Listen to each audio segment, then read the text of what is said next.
आपल्या हक्काचं जेक न्यूज बातम्यांच्या दोन पाऊल पुढे विशेष घडामोडीमध्ये तुम्हा सर्वांचे स्वागत आहे। ओम शिवयोगी विद्यमहे प्राणयोगी धीमहि तन्नमो सिद्धरामा प्रचोदयात्। सुवर्णवल्ली पुरपालकाय सुवर्णवर्णाय सुखात्मकाय सुधीश वंद्याय सुभावनाय श्री सिद्धरामाय नमः शिवाय। त्रिनेत्रपुत्राय गुणकराय त्रिलोचनाय प्रतिमार्थदाय त्रयंत वेद्याय तुषार्धकाय श्री सिद्धरामाय नमः शिवाय। सोन्नरजीच्या शिवयोगी सिद्धरामेश्वरांना विनम्रपणे वंदन करून आणि सर्व भक्तांच्या कल्याणाची प्रार्थना करून मी प्राध्यापक डॉक्टर भीमाशंकर शरणप्पा बिराजदार 5 दिवस चालणाऱ्या यात्रेच्या संदर्भात मी सद्भक्तांना माहिती देत आहे। शिवयोगी सिद्धरामेश्वरांची यात्रा ही 12व्या शतकात सुरू झाली आणि आज 900 वर्षानंतरही अखंडितपणे अविरतपणे दरवर्षी भक्तांचा लोंढा हा वाढतच चाललेला आहे। असा महिमा असलेल्या शिवयोगी सिद्धरामेश्वरांची यात्रा 5 दिवस चालते। शिवयोगी सिद्धरामेश्वरांनी 12व्या शतकात एका बाजूला महात्मा बसवेश्वर अक्क महादेवी अल्लमप्रभू आणि दुसऱ्या बाजूला संत ज्ञानेश्वर मुक्ताबाई संत नामदेव या परंपरेमध्ये शिवयोगी सिद्धरामेश्वरांनी आपला स्वतःचा एक वेगळा ठसा उमटवून टाकलेला आहे। माझ्या भक्ताचं दुखणं हे माझं दुखणं आहे असा आशीर्वचन देणारे शिवयोगी सिद्धरामेश्वर हे महान क्रांतिदर्शी तत्वदर्शी आणि समाज हितचिंतक असल्याचं त्यांच्या कर्तृत्वावरून कार्यावरून पाहायला मिळतं। 5 दिवस चालणाऱ्या यात्रेमध्ये शिवयोगी सिद्धरामेश्वरांनी जी 68 शिवलिंगाची स्थापना केली आणि ती 68 शिवलिंगाची स्थापना करण्यामध्ये एक वेगळं चैतन्य होतं, कारण शिव हा विविध रूपात साकार होत असतो, व्यक्त होत असतो, म्हणून 68 शिवलिंगाची स्थापना केली आणि 8ही दिशांना काळभैरवाची स्थापना केली, 8ही दिशांना गणपतीची स्थापना केली, कारण विघ्नहर्ता आणि विघ्ननाशक आणि ही शिवलिंग शिव हा विश्वव्यापक आहे, म्हणून या सगळ्या गोष्टीची निर्मिती शिवयोगी सिद्धरामेश्वरांनी आपल्या कार्यकाळामध्ये पूर्ण केलेली आहे। श्रीशैलच्या मल्लयाची भक्ती करत असतानाच मल्लयाची भेट झाली आणि भेट झाल्याबरोबर न बोलणारा सिद्धरामेश्वरांचं अजून एक वैशिष्ट्य सांगितलं जातं। सिद्धरामेश्वरांचं शरीर हे पारदर्शी होतं, त्यांची सावली पडत नव्हती, ते चालायला लागले तर त्यांच्या पायाचे ठसे उमटत नव्हते, ते डोळ्याची उघडझाप करत नव्हते। 8 वर्षापर्यंत एकही शब्द त्यांनी उच्चारला नाही। साक्षात शिवाचा अवतार म्हणून शिवयोगी सिद्धरामेश्वरांच्याकडं पाहिलं जातं। सृष्टीच्या निर्मितीपासून भगवान शंकरांनी कोणालाही 3ऱ्या डोळ्याचं वरदान दिलेलं नाही, केवळ एकमेव शिवयोगी सिद्धरामेश्वर आहेत, त्यांना 3ऱ्या डोळ्याचं वरदान भगवान शंकरांनी दिलेले नव्हे, भगवान शंकर साक्षात शिव म्हणून शिवयोगी सिद्धरामेश्वर आहेत। 5 दिवस चालणाऱ्या यात्रेमध्ये पहिल्या दिवशी तैलाभिषेक असतो, त्याला कन्नडमध्ये एण्णी मंजन असं म्हणतात। सर्व शिवलिंगांना पूर्ण तैलाभिषेक केला जातो, तेल लावून त्याची पूजा केली जाते आणि पहिल्या ती तैलाभिषेक झाल्यानंतर मग दुसऱ्या दिवशी पूर्ण 68 लिंगांना प्रदक्षिणा घालण्याचं काम त्या ठिकाणी होतं आणि त्यानंतर सिद्धरामेश्वरांच्या अक्षताच्या संदर्भात देखील या सोहळ्याच्या संदर्भात देखील एक खूप महत्त्वपूर्ण अशी घटना सांगितली जाते। सिद्धरामेश्वर ध्यानस्थ बसलेले असताना कुंभारकन्या कुमारेवा नावाची ही युवती सुंदर लावण्यवती होती आणि ती सिद्धरामेश्वराच्या कुटीच्या बाहेर रांगोळी काढायची। सिद्धरामेश्वरांना प्रश्न पडला की ही रांगोळी दररोज कोण काढून जाते आहे, आणि म्हणून एकदा ते लवकर आले आणि पाहिलं तर एक सुंदर लावण्यवान अशी युवती रांगोळी काढते। तर त्यावेळेला सिद्धरामेश्वरांनी विचारलं की तू हे असं का करते, तर त्यावेळेला तिने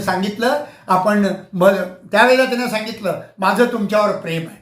आज जर इंग्रजीच्या भाषेमध्ये सांगायचं असेल तर आय लव्ह यू असं ती म्हणाली, म्हणजे माझं तुमच्यावर प्रेम आहे, तुमच्याशी लग्न करायचं आहे। त्यावेळेला शिवयोगी सिद्धरामेश्वरांनी ठामपणे सांगितलं की माझं लग्न मधुरा भक्तीनं श्रीशैलच्या मल्लयाशी झालेली आहे, मी त्यांची आहे, माझा तो गुरु आहे, माझा तो नवरा आहे आणि मी त्यांची पत्नी आहे। आणि ही मधुरा भक्तीचं झालेलं आहे, म्हणून तुला माझ्याशी लग्न करता येणार नाही. तिने हट्ट धरला. कुंभारकन्या कुमारवानी हट्ट धरल्यानंतर सांगितलं, हे बघ, तुला लग्नच करायचं असेल तर माझ्या हातात असलेल्या योगदंडाशी तू लग्न कर. त्यानंतर योगदंडाशी तिनं होकार दिला आणि होकार दिल्यानंतर योगदंडाशी त्यांचं लग्न लावण्यात आलेलं आहे. आजचा दिवस हा अक्षता सोहळ्याचा आहे आणि या अक्षता सोहळ्याच्या दिवशी लग्न लावलं जातं. पण ती साध्वी कुमारेवा ही सामान्य मुलगी नव्हती, तर ही साध्वी दुसऱ्या दिवशी लगेच माझ्या मनातली इच्छा पूर्ण झाली. सिद्धरामेश्वराशी लग्न झालं नाही, पण सिद्धरामेश्वरांच्या योगदंडाशी माझं लग्न झालेलं आहे आणि म्हणून मला आता जीवन जगण्यात अर्थ नाही, म्हणून तिनं स्वतःहून अग्नीला समर्पण होण्याचा निर्णय घेते. आणि त्यामुळं चौथ्या दिवशी मात्र तो होम होण्याचा कार्यक्रम होतो. तिला पूर्ण सौभाग्य अलंकार चढवले जातात आणि ती अग्नीला समर्पित होते. आणि त्यानंतर अग्नीचं समर्पण झाल्यानंतर सगळे लोक म्हणतात की त्याग कसा असावा याचं आदर्श उदाहरण म्हणजे त्या कुमारदेवाचा आहे. आणि त्यामुळं हे सगळं होत असताना आणि चौथ्या दिवशी मात्र मग नंतरच्या दिवशी मात्र कप्पड दारूकाम होतं, शोभेचं दारूकाम. हा आनंदमय सोहळा असतो. सामाजिक, राजकीय, कौटुंबिक अशा वेगवेगळ्या विषयावर त्या देखावा केला जातो शोभेच्या दारूकामामध्ये. आणि या शोभेच्या दारूकामातून समाज प्रबोधनाचं काम सुद्धा केलं जातं आणि अनेक मान्यवरांना इथे पुरस्कारही देण्यात येतात. आणि पाचव्या शेवटच्या दिवशी मात्र हे जे वस्त्र नेसवलेलं असतं या 7ही काठ्यानं, हे 7ही काठ्या म्हणजे सर्व धर्म समभावतेचं प्रतीक म्हणून शिवयोगी सिद्धरामेश्वरांनी 12व्या शतकात अंमलात आणलेले आहे. हे 7 सर्व जाती धर्माचे लोक आहेत आणि या सर्व जाती धर्माचे लोक आपण सन्मानानं भक्तीनं या ठिकाणी येतात आणि नंदीध्वज मिळवतात. नंदीध्वज हे समतेचं, भक्तीचं, श्रद्धेचं, वैभवाचं आणि संपन्नतेचं प्रतीक आहे. आणि त्यामुळं या शिवयोगी सिद्धरामेश्वरांच्या या काठ्या इतक्या डौलदारपणे मिरवत येतात. वाजंत्री असते, भक्तगण असतात. बोला बोला एकला भक्तलिंग हर, बोला शिवयोगी सिद्धरामेश्वर महाराज की जय, बोला हर. या जयघोषामध्ये सिद्धरामेश्वरांच्या नामस्मरणामध्ये सगळी जनता ही थक्क झालेली असते.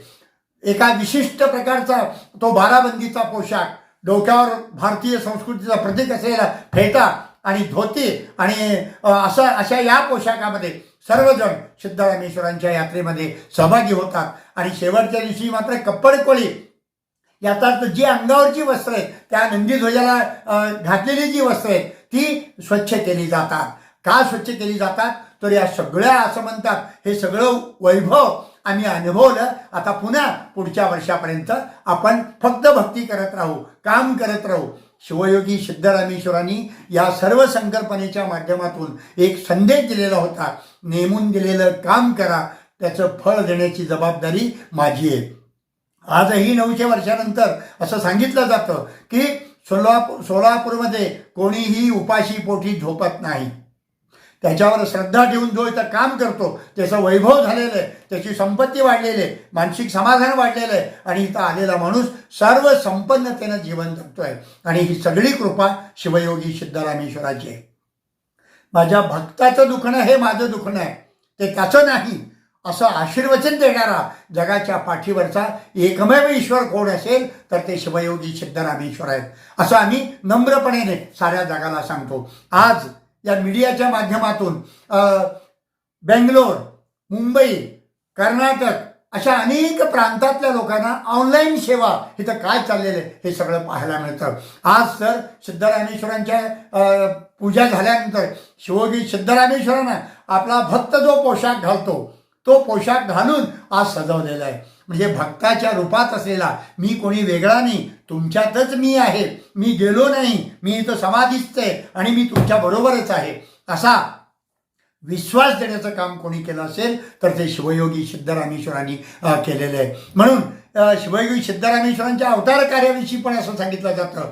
जगद्गुरू रेवण सिद्धेश्वरांनी सांगितलं, 60 वर्षे पूर्ण झालेल्या या दाम्पत्याला बुद्धगौड आणि सुग्गल देवीना की तुमच्या पोटी हा एक महान दिव्य तेजस्वी तारा जन्माला येणार आहे जो या जगाचं कल्याण करेल. आणि ते सार्थ ठरलं. श्रीशैलच्या मल्लय्याबरोबर तिथं जाऊन तिथं भेट झाली.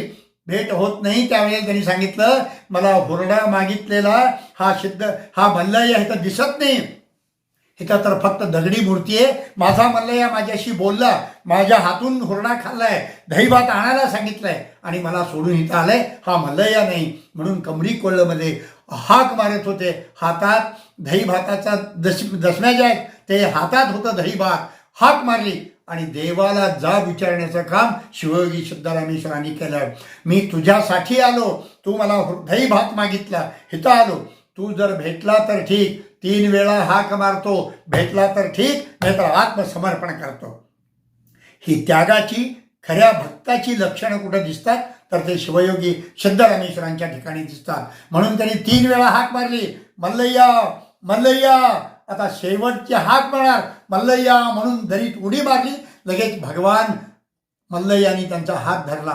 हात धरल्याबरोबर दोघांनी एकमेकांच्याकडे पाहिलं. दोघांची दृष्टी एकच झाली आणि त्यावेळेला दोघांच्या डोळ्यातून अश्रू आले. त्यावेळेला देवानी सांगितलं, काय पाहिजे ते माग, तुला काय पाहिजे ते देतो. त्यावेळेला सिद्धरामेश्वरांनी मागितलं.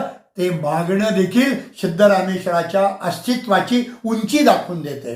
त्यांनी सांगितलं, मल्लय्या काय माग ते माग म्हणतो ना, मला काही नको, तूच पाहिजे. देव सुद्धा घाबरले. जो मल्लय्या जगाचा नियंता आहे त्यांना देखील म्हटलं, हे असं कसं तू मागतो, तुला काय पाहिजे माग, मला काही नको, मला तूच पाहिजे. मल्लय्याने सांगितलं, सिद्धरामा असं करू नको, सांग तुझं, तू माझ्या पांढरीत यायला पाहिजे. माझे भक्त कष्टाळू आहेत, माझ्या भक्तांसाठी मला विहीर खांदायचे, पाण्याची व्यवस्था करायचे, गोरगरिबांची लग्न करायचे, सामुदायिक विवाहाचं रुजवायचंय, श्रमसिद्धांत रुजवायचंय, हे सगळं मला करायचं आहे. आणि हे करायला तुझा आशीर्वाद मला पाहिजे, तू माझ्या नगरीत यायला पाहिजे.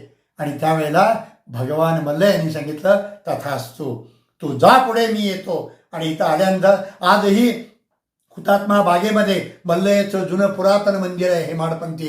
तिथं आल्याबरोबर त्यांनी सांगितलं होतं, मी तुझ्या पाठीमागे येतो, पण तू वळून बघू नको. गावात आल्यानंतर सिद्धरामेश्वरांना वाटलं, आता मी गावात आलो, माझा देव कसा येऊ लागलाय हे मला पाहायचं आहे.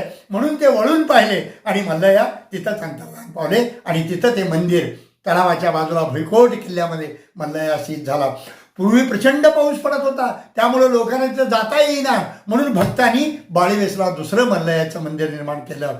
आणि शिवयोगी सिद्धरामेश्वरांनी 35 एकर जागेमध्ये सोलापूरचा पाण्याचा प्रश्न मिटावा म्हणून त्यावेळेला ते तलावाची निर्मिती केली. अमृतसरचं सुवर्ण मंदिर जागा तिथं कमी प्रमाणात आहे, पण सोलापूरला मिळालेली जागा ही न भूतो न भविष्यती अशा स्वरूपाची आहे. म्हणून देवस्थान पंच कमिटीनं या भक्तांच्या माध्यमातून आता निम्म्यापेक्षा जास्त काम पूर्ण झालेलं आहे.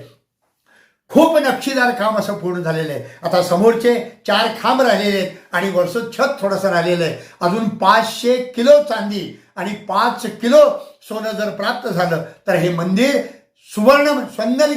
सिद्धेश्वर सुवर्ण मंदिर झाल्याशिवाय राहणार नाही. आणि आपल्या सगळ्यांना सुबत्ता मिळेल, कारण ज्या हाताने ते देतो आपण त्याच्या हजारो पटीनं देव द्यायला बसलेलं आहे. शिवयोगी सिद्धरामेश्वर हे असं दैवत आहे की ते देव द्यायला कधीच थकत नाही. घेणारा भक्त थकतो पण तो कधी थकत नाही. म्हणून शिवयोगी सिद्धरामेश्वरांच्या विषयी 2 ओळी म्हणतो, ನೀನು ಕರೆದರೆ ಶಿವನೇ ಬರುವನಂತೆ, ನೀನು ಕರೆದರೆ ಶಿವನೇ ಬರುವನಂತೆ, ನೀನು ನೆನೆದರೆ ಶಿವನೇ ಒಲಿವನಂತೆ, सिद्धरामेश्वर सिद्धरामेश्वर सिद्धरामेश्वर. किती नावाने त्याला म्हणायचं हो. हरसिद्धराम, गुरुसिद्धराम, शिवसिद्धराम, शिवयोगी सिद्धराम, योगी कुलतिलका सिद्धराम, सार्वभौमा सिद्धराम, ओनिमिषयोगी सिद्धरामा, करणरुद्रा सिद्धरामा. सिद्धरामा सिद्धरामा त्याच्या नामस्मरणात आपण राहण्यामध्ये खूप आनंद आहे. त्याची सेवा करण्यात आणि नेमून दिलेलं काम, प्रत्येकाने आपापली कामं नेमून दिलेली कामं केली तर जगात कोणतीच अडचण येणार नाही. सोलापूरला कोणतंही नैसर्गिक संकट येणार नाही याची व्यवस्था 900 वर्षापूर्वी शिवयोगी सिद्धरामेश्वरांनी केलेली. अशा जगत कल्याणाची चिंता करणाऱ्या शिवयोगी सिद्धरामेश्वरांना भक्ताच्या कल्याणाची प्रार्थना करतो आणि आम्हा सगळ्यांना सद्बुद्धी देऊन सोलापूरचं वैभव जगाच्या पातळीवर न्यावं अशा प्रकारची प्रार्थना करतो. आणि मला झेप न्यूजनी हे सगळं भक्तांसाठी सांगण्यासाठी आग्रह धरला, म्हणून त्यांनाही खूप खूप धन्यवाद देतो आणि हितेच थांबतो. बोला बोला एकदा भक्तलिंग हर, बोला हर शिवयोगी सिद्धरामेश्वर महाराज की जय. शिवयोगी सिद्धरामेश्वर महाराज की जय.